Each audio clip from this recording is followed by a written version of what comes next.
Hi friends, இன்றைக்கி மதியம் என்ன சாப்பாடுன்னு சொல்லி பார்க்கலாம். 2 பேரும் என்ன காலையில் டியூஷன் போவே இல்லை. அதுக்கு எனக்கு பாசம் மாட்டி எனக்கு செல்ல மாமா நெல்லிக்காய் ஜூஸ் போட்டு தரேன் பாருங்க. நெல்லிக்காய் ஜூஸ் போட்டுச்சுன்னு போயாச்சு. அதை குடிச கடமை ஏன் கடமை. செமையாக இருந்துச்சு. அவன் பாசத்தை அள்ளி போட்டு நெல்லிக்காயில் கலந்து தந்திருக்கனால சூப்பராக இருந்துச்சு. இப்போ நம்ம சமையல் கட்டில் சமையல் பண்ண போகலாம். இன்னைக்கு சாப்பாடு சோறு, முட்டைகோஸ் கூட்டு, கனவா, அப்புறம் வெறங்குழம்போ காய் மொச்ச குழம்போ வைக்கலாம். இப்போ கனவையே நீட்டாக்கலாம். சிங்கில் தண்ணியை திறந்துட்டு கனவையை நீட்டாக்கலாம். எப்போ பார்த்தாலும் கனவு கூட போராடி எல்லா பக்கமும் எனக்கு கை எல்லாமே தெரிச்சுது. கனவை மூட வச்சாலும் திறந்தாலும்.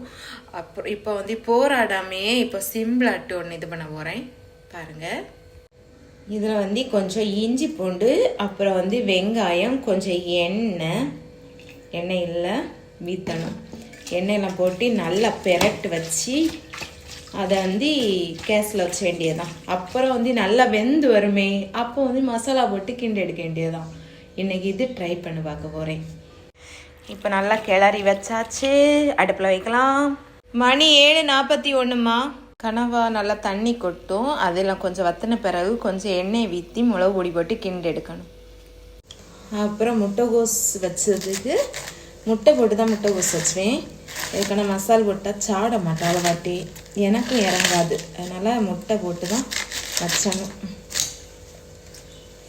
இப்போ முட்டையும் பருப்பும் போடணும். இதை போட்டு நல்லா வெட்ட வேண்டியதான் முட்டைகோஸ். வெங்காயம் விட்டு வச்சாச்சு. இதை கழுவலாம்.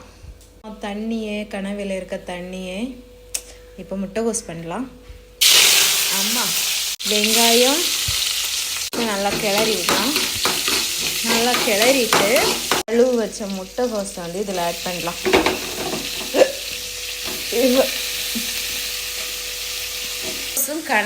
கனவையும் பொரியும் முன்னாடி நாம் மசாலா கறி குழம்பு வச்சலாம். மொச்ச குழம்பு ரெடி ஆகுது.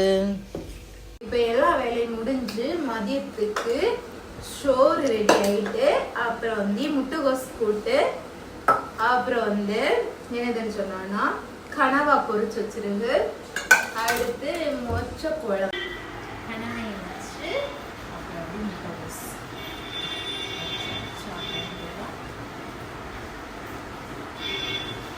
செம்ம டேஸ்ட் இருக்கும். ஓகே.